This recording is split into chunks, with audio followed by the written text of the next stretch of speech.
Welcome to our channel. నేను రమారావి. మామూలుగా సహస్రావధానులు, శతావధానులు వాళ్ళ పేర్లు వింటుంటా ఉంటాయి.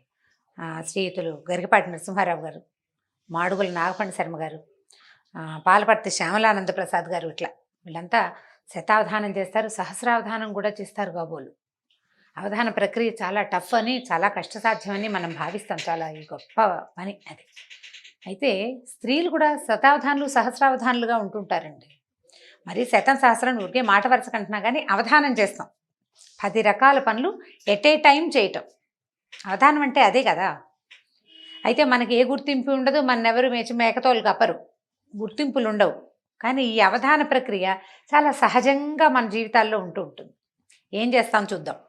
పొద్దున్నే లేస్తామనుకోండి, లేచి బ్రష్ చేసుకుని లేదా ఒక చెంబు నీళ్ళు పోసుకుని రకరకాల ఎవరి అలవాట్లు వాళ్ళవి వంటింట్లోకి వస్తే, ఒక స్టవ్ మీద ఒక దాని మీద పాలు, ఇంకో దాని మీద డికాక్షన్, ఇంకో దాని మీద కుక్కర్ పెడతాం, చపాతీలు పిండి కలపటం, కూరలు దరుకోవటము, పని మనిషి వస్తే ఆ గిన్నెలు బయటేయటం, అప్పుడే పిల్లల్ని నిద్ర లేపటం, పాలవాడు వస్తే పాలు తీసుకోవటం.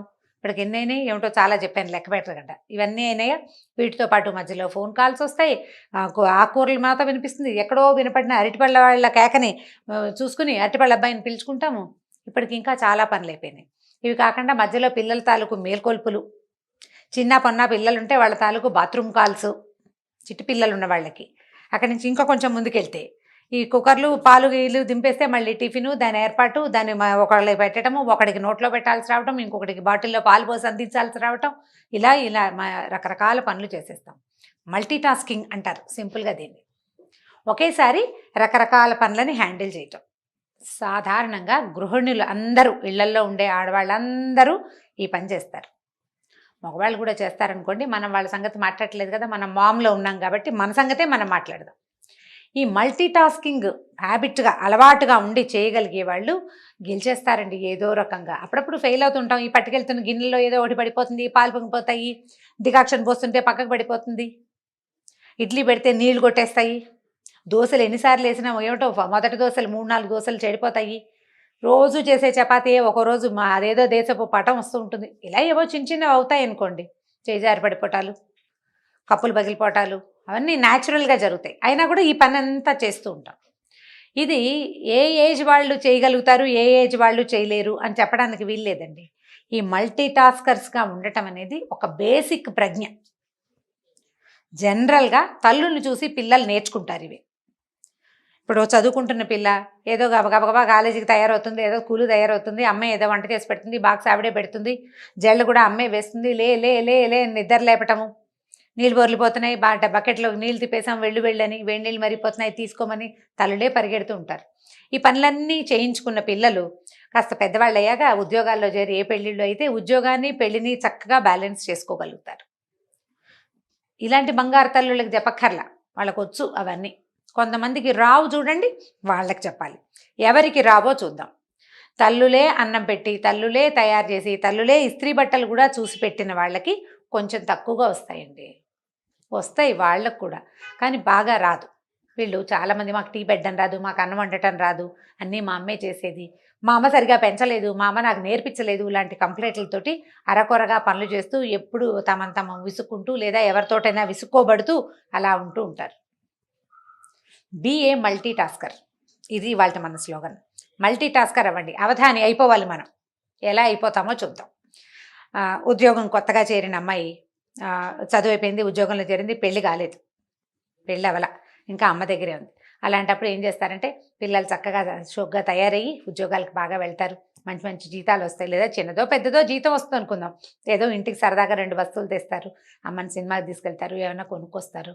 ఆ పిల్లకి వేళకి అమర్చి పెట్టడం తన డ్యూటీగా భావిస్తుంది అమ్మ.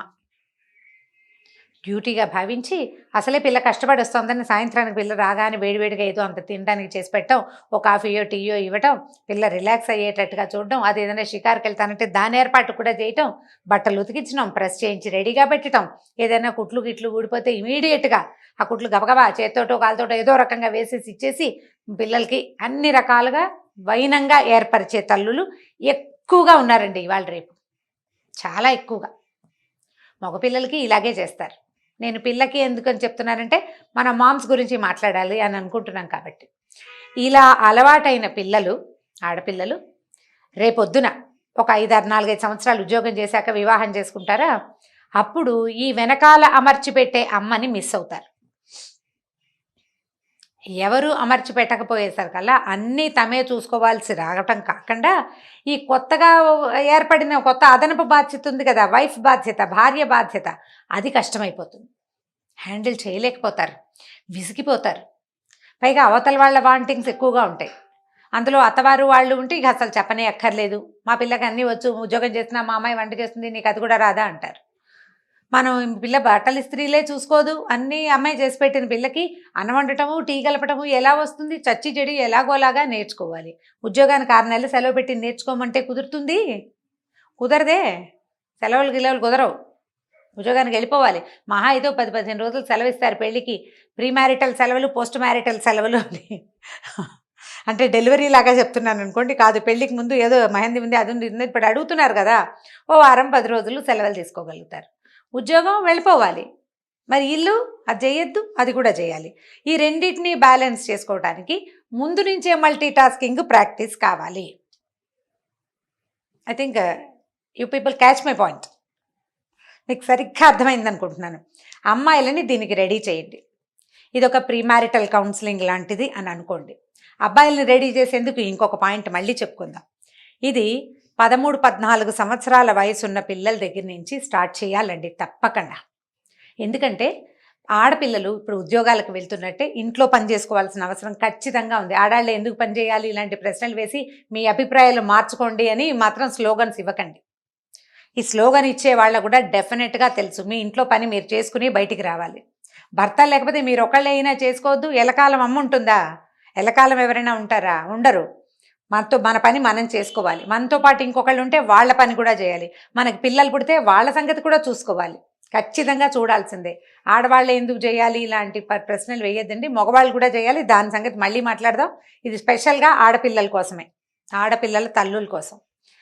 చాలా చిన్నప్పటి నుంచి 4-5 ఏళ్ల వయసు అప్పటి నుంచి పిల్లలకి చిన్న చిన్న పనులు అలవాటుగా మప్పండి. మా పిల్ల పని చేస్తుంది, కప్పు తీసుకెళ్ళి లోపల పెట్టమ్మా అని తాత్కాలికంగా కాదు, హాల్లో కప్పు కనపడితే కిచెన్లో పెట్టాలి అనేది ఒక ప్రాక్టీస్గా చేయించండి.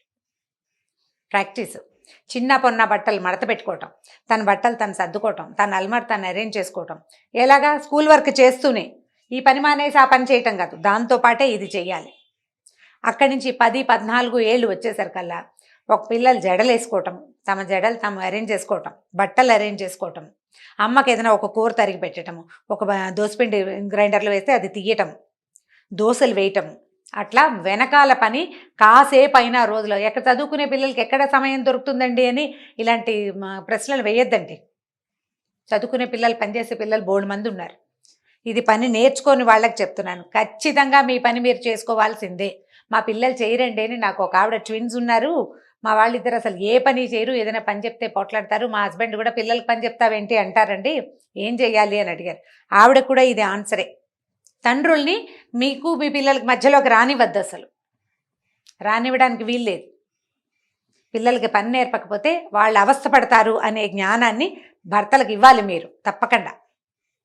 పనులు నేర్చుకోవాలి. ఒకటేసారి 4 రకాల పనులు చేయగలిగే కెపాసిటీ పిల్లలకి 20 సంవత్సరాలు వచ్చేసరికి వచ్చేయాలి.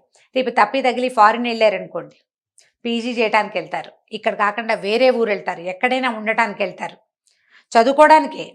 పెళ్ళిళ్ళు అవ్వక్కర్లా, చదువుకోవడానికి వెళ్ళినా ఫారిన్ వెళ్ళిన పిల్ల దాని గిన్నెలు దోముకోవాలి, వంట చేసుకోవాలి, బట్టలు ఉతుక్కోవాలి, వాషింగ్ మెషిన్లో అయినా సరే, కాలేజ్కి వెళ్ళాలి, అక్కడ వర్క్ చేయాలి, మళ్ళీ ఫుడ్డు, మళ్ళీ వచ్చాక గిన్నెలు నోరు తెరుచుకుని చూస్తూ ఉంటాయి. ఇన్ని పనులు చేయొద్దు. ఏ అలవాటు లేకుండా చక్కగా అస్తాద్పరంగా అరిచేతిలో వెన్నముద్దలాగా పెంచిన పిల్ల వెళ్ళి ఏం చేస్తుంది అక్కడ? ఎంత ప్రెషర్కి లోనవుతారు. ఇదంతా ఈజీ, సింపుల్, నేను చేసేయగలను అని అనిపించేలాగా మీ పిల్లల్ని రెడీ చేయండి. అది 13-14 నుంచి తప్పకుండా స్టార్ట్ చేయాలండి. పిల్లలకి ప్రాపర్గా కూర్చోవటం నేర్పిస్తాం. సరిగా కూర్చో, బాగా కూర్చో అని చెప్తారు కదా, ఎవరైనా చెప్తారా? అలాగే ఈ పని నీది, ఇది నువ్వు డెఫినెట్గా చేయాలి అనేది ప్రాక్టీస్ చేయించండి. ఒకవేళ ఇలా కాదు, మన దగ్గర 20-22 ఏళ్ల పిల్లలు ఉన్నారనుకోండి, పెద్దగా ఏం చేయరు, అన్నీ మనమే అరేంజ్ చేస్తాం. అరేంజ్ చేయటం మానేయండి. పిల్లల్ని వాళ్ళ అరేంజ్మెంట్స్ వాళ్ళు చేసుకునేలాగా చేయండి. చెప్పండి వాళ్ళకి, వాళ్ళ అరేంజ్మెంట్స్ వాళ్ళు చేసుకోవాలి. మల్టీ టాస్కర్ అయిన వాళ్ళు గెలుస్తారు జీవితంలో వితౌట్ ప్రెషర్. నీకు ఒక మంచి ఉద్యోగం వచ్చింది, నువ్వు అక్కడ బాగా పేరు తెచ్చుకుంటావు. ఇంట్లో ఈ వెనకాల ప్రెషరు, ఇక్కడ నువ్వు ఇక్కడ పనంతా ముగించేసుకుని అక్కడికి వెళ్ళి చేయాలి. ఒక హెల్పర్ని పెట్టుకోవచ్చు. బాగా సంపాదన ఉంటే తప్పకుండా ఒక పని మనిషిని పెట్టుకుంటారండి, ఇంకెవరో కేర్ టేకర్ని పెట్టుకుంటారు. వాళ్ళని మాత్రం మేనేజ్ చేయొద్దు, వాళ్ళ అమ్మలు కాదు కదా, వాళ్ళని మేనేజ్ చేయాలి. దానికైనా మనకు మల్టీ టాస్కింగ్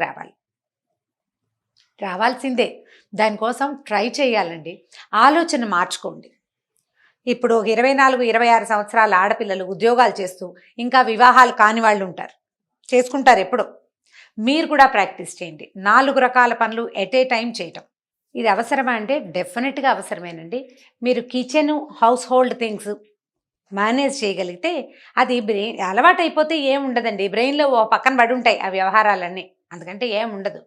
ఇది మేనేజ్ చేయగలిగే వాళ్ళకి ఒక రకమైన కాన్ఫిడెన్స్ ఉంటుందమ్మా. అది ఆలోచించండి. ఈ కాన్ఫిడెన్స్ని డెవలప్ చేసుకునేందుకు ప్రయత్నం చేయాలి. పిల్లల్లో అది డెవలప్ చేయడానికి ప్రయత్నం చేయాలి. ఒకవేళ మనకి 2 పిల్లలు ఒకే వయసు వాళ్ళు ఆడ మగ ఉంటే ఇద్దరితోటి పని చేయించండి. పిల్లలతో పని చేయిస్తావా అని ఎవరైనా అడగడానికి అసలు వీలే లేదు. పని చేయించకపోతే చాలా కష్టం రేపొద్దున. ఏ రోజు ఎటుపోయి ఎటొస్తుందో తెలియదు మనకి. 4 పనులు అన్నీ చేసుకోవాల్సిందే. బజార్ వెళ్ళి కొన్ని కూరలు తేవటం, కూరలకి మనతో పాటు పిల్లల్ని తీసుకెళ్ళి సెలెక్షన్ ఇలా ఉండాలి, టమాటాలు లేదా క్యారెట్ని ఇలా తీసుకోవాలి, తోటకూర ఇలా చూసుకోవాలని 4-5 సార్లు చెప్తే ఆటోమేటిక్గా వస్తుంది. అట్లా ప్రతి పని వాళ్ళు చేసుకోగలిగేలాగా చేయగలిగేలాగా చేయండి. ఇది ప్రాక్టీస్ చేయండి. ఈ 4 రకాల పనులు చేయగలిగే ప్రాక్టీస్ ఉన్నవాడు బయటికి వెళ్ళి ఏదైనా చేస్తాడు. లేదా బయట పని ఒకటే వచ్చి ఇంటి పని రాకపోతే ఎవరొచ్చి అన్నం పెడతారా అని చూసే పరిస్థితి వస్తుంది. అన్నం కోసం వెయిట్ చేయకపోయినా చెయ్యలేకపోతారు. ఇంటిని మేనేజ్ చేయలేక స్ట్రెస్ ఫీల్ అవుతారు. ఈ స్ట్రెస్ మీకు వర్క్ మీద పడుతుంది. ఇది మీరు ఈజీగా అలవాటుగా చేసేసారనుకోండి, దీని ప్రెషర్ ఏముండదు. దీని దారి దీంది, దాని దారి దాంది. 2 సైమిల్టేనియస్గా 2 రైలు పట్టాల్లాగా నడిచి వెళ్ళిపోతుంది జీవితం హ్యాపీగా. ఉద్యోగంతో పాటు ఇంటిని మేనేజ్ చేయటం అనే దాన్ని ప్రాక్టీస్ చేయండి. ఇది కాకుండా అంటే ఇంకొక పాయింట్ చెప్పాలనుకుంటున్నా. కొంతమంది ఒక టైంలో ఒక పనే చేయాలని భావిస్తారు. 2-3 పనులు చేయరు. కాఫీ తాగితే కాఫీయే తాగాలి, కూర్చుని స్థిమితంగా ఒక చోట కూర్చుని కాఫీ తాగాలి. అది అయ్యాకే రెండో పని. పొయ్యి మీద పాలు పెడితే ఆ పాలకేసే చూస్తూ ఉండాలి, రెండో పని చేయకూడదు. అంటే చేయలేరు. ఫోకస్డ్గా చేయాలి ఒకే పనిని అని భావిస్తారు. అలా అయితే టైం సరిపోదండి. ఒకవేళ మీరు కనుక అలాంటి డిజార్డర్ ఉండి ఇలాంటి ప్రాబ్లమ్స్ ఉన్నవాళ్ళు ఎవరైనా ఉంటే మన వ్యూవర్స్లో, అందుకోసం చెప్తున్నా అనమాట. 2 లేదా 3 పనులని ఎట్ ఏ టైం చేసే ప్రాక్టీస్ ఇవ్వండి బ్రెయిన్కి. 2 లేదా 3 పనులు.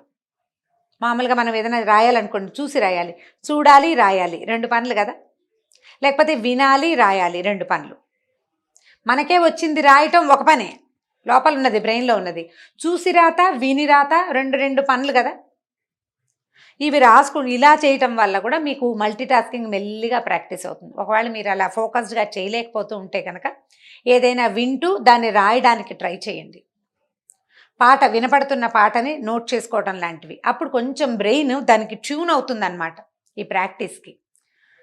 ఆ సమస్యలు ఏమీ లేని వాళ్ళైతే రకరకాల పనులు, అన్ని పనులని ఒక్కొక్కసారి చేయగలమా లేదా అని చూసుకుని, ఈజీగా చేయటం ఎలా అనేది చూసుకుని వాటిని మన జీవితంలో భాగాన్ని చేసేసేయండి. అప్పుడు మీరు అన్నిటినీ హ్యాండిల్ చేయగలుగుతారు. మనం కూడా పెద్ద పెద్ద వాళ్ళ పేర్లలాగానే సహస్రావధాని, శతావధాని అని అనిపించుకోవచ్చు. చక్కగా అన్ని పనులు చేసేసుకుంటుంది, ఇంటా బయట గెలుస్తున్నాము అని అనిపించుకోవాలంటే ఇది చాలా ముఖ్యంగా చేయాలి. ఈ ఇంటి ప్రెషర్ వల్ల ఆఫీస్లో సరిగా హ్యాండిల్ చేయలేకపోతే మనకు అక్కడ మంచి పేరు రాదు. ఒకవేళ ఆల్రెడీ మంచి పేరు ఏదైనా ఉంటుంది, పోతుంది.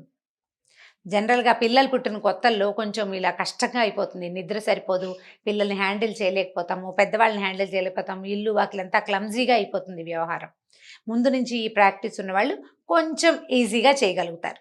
కాస్త ఈజీగా ఆలోచించి చూడండి. మల్టీ టాస్కింగ్ చాలా సులువు బై ప్రాక్టీస్ చేస్తే చాలా సులువుగా ఉంటుంది.